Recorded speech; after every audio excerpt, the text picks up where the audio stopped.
លោកគ្រូ TikTok ខ្ញុំ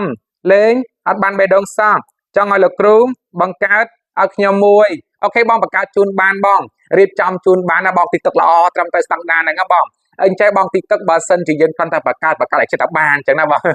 បង្កើតតែបានទេយើងលេងតែសូវជំរុញទេ like follow view បេះដូងគឺសូវបានទេបងអញ្ចឹងណាត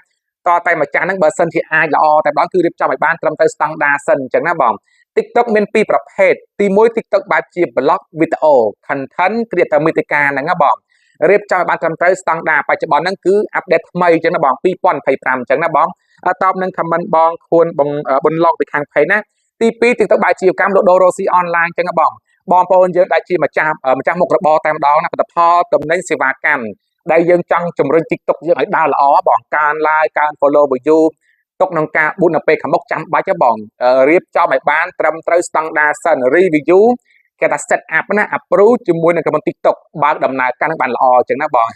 ជំរុញនឹងការលេងអញ្ចឹងណាបង view បេះដូងអញ្ចឹងណាបងរៀបចំជូនបានបងពាក់ព័ន្ធនឹង TikTok ស្តង់ដារផងដែរអរគុណ